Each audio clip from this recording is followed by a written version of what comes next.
In the previous episode, we have seen Yuji and Megumi sent on a dangerous mission that goes wrong. They face a special grade curse far beyond their level, forcing Yuji to sacrifice himself by unleashing Sukuna and revealing the brutal reality of the Jujutsu world. Episode 5 of Jujutsu Kaisen continues inside the juvenile detention center after Yuji Itadori sacrifices himself. Yuji's body lies completely still, with no heartbeat and no chance of survival. The silence surrounding his death makes the moment feel heavy and real, showing that the Jujutsu world does not protect heroes. For Megumi Fushiguro, this is a devastating moment. He believes Yuji died because of the choices he made, and the guilt immediately weighs on him. Even so, Megumi does not run away.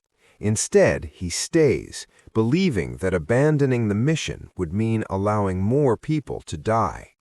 Ryomen Sukuna still has control of Yuji's body at this point, and his presence changes everything. The fear that once dominated the area disappears, replaced by Sukuna's overwhelming confidence.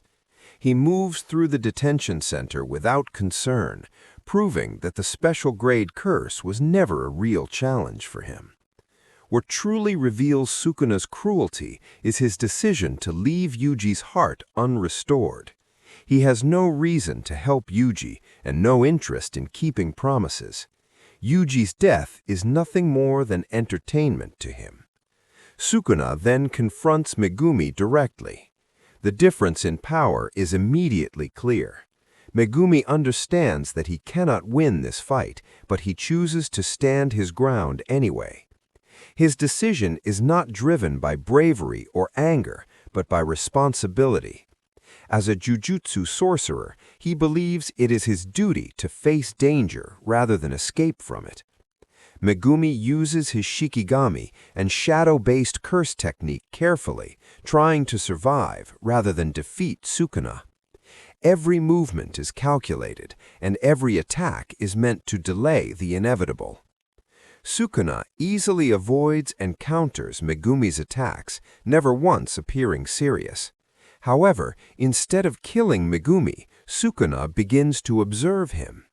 He notices how Megumi uses his curse technique and realizes that it is incomplete but extremely rare. Sukuna senses that Megumi has enormous hidden potential, something that could grow into a powerful force in the future. This realization changes Sukuna's behavior. Rather than seeing Megumi as a weak opponent, he begins to view him as something worth waiting for. This moment is extremely important because it marks the first time Sukuna shows interest in someone other than himself. Sukuna's curiosity is not kindness or mercy, it is anticipation. He believes that Megumi may one day reach a level where he becomes useful or entertaining. For this reason alone, Sukuna chooses not to kill him. Megumi survives not because he is stronger, but because he is seen as valuable. After the confrontation, Sukuna disappears, leaving Megumi injured and shaken. The fight confirms something terrifying for Megumi. No matter how hard he trains, there are beings in the Jujutsu world who can erase him instantly. This realization does not break him, but it changes him. The guilt of Yuji's death, combined with Sukuna's interest, pushes Megumi toward a deeper understanding of what it means to be strong. By the end of the episode, Yuji remains dead. Megumi is physically and emotionally exhausted, and Sukuna's intentions are more disturbing than ever. There is no sense of victory or relief. Episode 5 makes it clear that survival in the Jujutsu world is not a reward, but a temporary condition. Power decides who lives, who dies, and who is allowed to grow. The short fight between Sukuna and Megumi may seem small, but its consequences stretch far into the future, shaping the path of every character involved.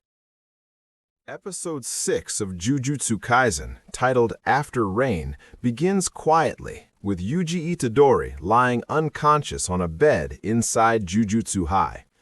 Officially, Yuji is still considered dead by the Jujutsu authorities. Satoru Gojo has deliberately kept Yuji's revival a secret so that the elders cannot immediately order his execution. This secrecy shows how dangerous Yuji's existence is, not just because of Sukuna, but also because of the rigid and unforgiving Jujutsu system. When Yuji finally wakes up, he is confused but alive. He does not remember the binding vow he made with Sukuna, only that he somehow returned from death. Gojo explains that Yuji must remain hidden for now and use this time to grow stronger. This moment makes it clear that Yuji's survival is temporary protection, not freedom. The emotional core of the episode comes when Megumi Fushiguro is brought to see Yuji. Megumi has been carrying heavy guilt, believing Yuji died because of his weakness during the detention center mission. When he sees Yuji alive, Megumi reacts with a mix of shock, relief, and anger. Overwhelmed by emotion, he punches Yuji. This is not hatred, but frustration and pain finally breaking through Megumi's calm exterior. It shows how deeply Yuji's death affected him and how much responsibility Megumi places on himself. Gojo then shifts focus to the larger situation. He explains that the special grade curse at the detention center was not a random event. Someone intentionally placed cursed objects in areas filled with people, allowing curses to grow rapidly. This confirms the existence of intelligent curse users working in the background. The threat is no longer just mindless curses, but humans who understand how to manipulate fear, hatred, and suffering. The episode then introduces Junpei Yoshino, a quiet and emotionally isolated high school student. Junpei is shown being bullied and ignored, carrying deep resentment and loneliness. He encounters a mysterious curse user who speaks to him calmly and encourages his negative emotions instead of stopping them. This interaction shows how curse users exploit emotional pain, slowly guiding vulnerable people toward darkness. Meanwhile, Gojo confronts the Jujutsu elders about the failed mission. He openly criticizes them for sending inexperienced students into a situation far beyond their abilities. This scene exposes the flaws of the Jujutsu system, where tradition and authority are often valued more than human life. Gojo's defiance reinforces his role as someone trying to protect the next generation from repeating the same tragedies. The episode ends with Yuji beginning his recovery and preparation for training, while the story quietly shifts toward a new kind of threat. Yuji is alive but hidden, Megumi is relieved yet emotionally scarred, and elsewhere, Junpei is being drawn deeper into despair. Episode 6 is less about action and more about consequences, showing how death leaves lasting emotional damage and how future conflicts are born not through explosions, but through manipulation and loneliness. Episode 7 of Jujutsu Kaisen is entirely focused on proving one thing beyond any doubt. Satoru Gojo exists on a completely different level from everyone else. The episode introduces a new kind of enemy and uses a single fight to establish the absolute power hierarchy of the Jujutsu world. The episode begins with the introduction of Jogo, a special grade curse born from humanity's fear of natural disasters. Jogo is intelligent, proud, and fully aware of his own strength. Unlike mindless curses, he speaks, thinks, and plans. He believes that curses are the true humans of the world and that sorcerers are obstacles that must be erased. Confident in his power, Jogo decides to challenge the strongest sorcerer alive, Satoru Gojo, believing that defeating Gojo will prove curses are superior to humans. Jogo lures Gojo into an abandoned area and immediately attacks without hesitation. He unleashes massive fire-based techniques, summoning volcanic eruptions, molten rock, and explosive flames. The scale of destruction is enormous, making it clear why Jogo is classified as a special-grade curse. Any ordinary sorcerer would be killed instantly by such attacks. However, Gojo stands calmly in the middle of the chaos, completely unharmed. As the fight continues, it becomes obvious that none of Jogo's attacks can touch Gojo. This is due to Gojo's infinity, a technique that creates an invisible barrier between him and everything else. No matter how fast or powerful the attack is, it slows down infinitely before reaching him. Gojo casually explains this concept to Jogo while dodging attacks, turning the battle into a humiliating lesson rather than a struggle. Jogo grows increasingly frustrated, unable to understand how his strongest techniques are failing. Realizing brute force is useless, Jogo activates his domain expansion, creating a volcanic domain filled with extreme heat and molten terrain. Inside a domain, the user's attacks are guaranteed to hit, making it the ultimate technique for most sorcerers and curses. Jogo believes this guarantees his victory and finally gives him a chance to damage Gojo. However, Gojo responds by activating his own domain expansion, Unlimited Void. The moment Gojo's domain overrides Jogo's, the difference in their power becomes overwhelming. Inside Unlimited Void, the target is flooded with infinite information, overwhelming the senses and completely paralyzing the mind. Jogo is unable to move, think, or defend himself. This scene is one of the most iconic moments in the series, clearly demonstrating that even among domain expansions, Gojo's is vastly superior. With Jogo completely helpless, Gojo demonstrates absolute control. He does not kill Jogo immediately. Instead, he continues to explain concepts and assert dominance, treating the battle like a teaching session. This further breaks Jogo's pride and confirms that Gojo was never serious during the fight. Eventually, Jogo manages to escape, severely injured and mentally shattered. The episode ends with Jogo retreating in fear, realizing that he is nowhere near Gojo's level. For the audience, this fight serves a crucial purpose. It shows why Gojo is feared by curses and why the balance of the Jujutsu world exists only because of him. As long as Gojo is alive and active, even the strongest curses cannot act freely. Episode 7 is not meant to create suspense about who will win.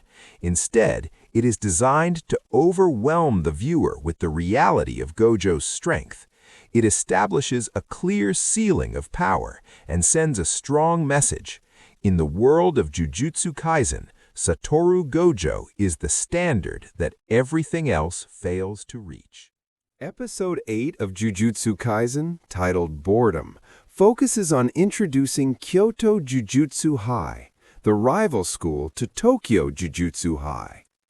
This episode shifts attention away from curses and instead highlights rivalry, personalities, and internal conflict among sorcerers themselves. The episode begins at Kyoto Jujutsu High, where the principal gathers the students and discusses the upcoming Goodwill Event, an inter-school competition between Kyoto and Tokyo. Unlike Tokyo's relaxed atmosphere under Gojo, Kyoto is shown to be much stricter and more traditional. The Kyoto principal openly expresses his hatred toward Satoru Gojo, blaming him for disrupting the balance of the Jujutsu world. He even suggests that Yuji Itadori should be killed during the event, showing how deep the political tension runs. We are then introduced to the Kyoto students one by one. Each of them has a strong and unique personality. Aoi Todo immediately stands out as loud, aggressive, and unpredictable. He is obsessed with strength and combat and constantly looks for opponents worthy of fighting. Mai Zeinen is introduced as sarcastic and sharp-tongued, carrying visible resentment toward her family and the jujutsu system. Other students like Kamo Noritoshi, Miwa, and Meimei's brother Ui Ui further establish the diversity within Kyoto's team. The episode shows that Kyoto students are not united by friendship, but by competition and personal motives. Many of them view the Goodwill Event not as a friendly match, but as a chance to prove superiority over Tokyo.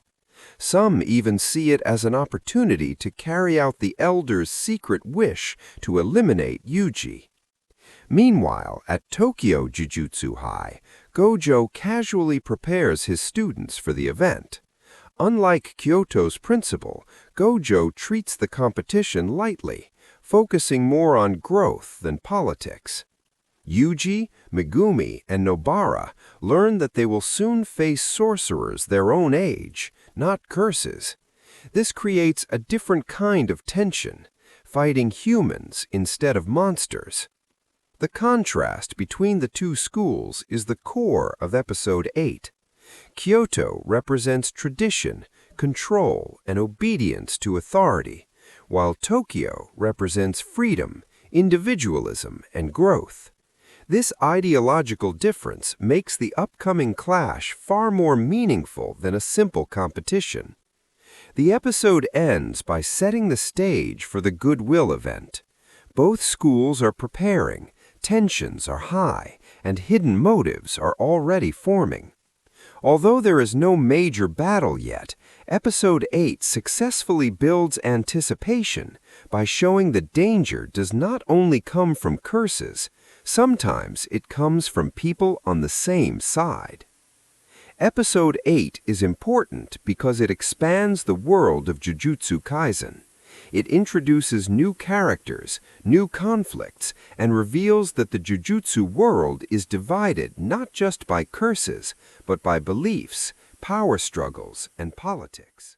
If you enjoyed this breakdown, don't forget to like the video, share it with fellow anime fans, and subscribe for more Jujutsu Kaisen explanations. The real chaos is just about to begin.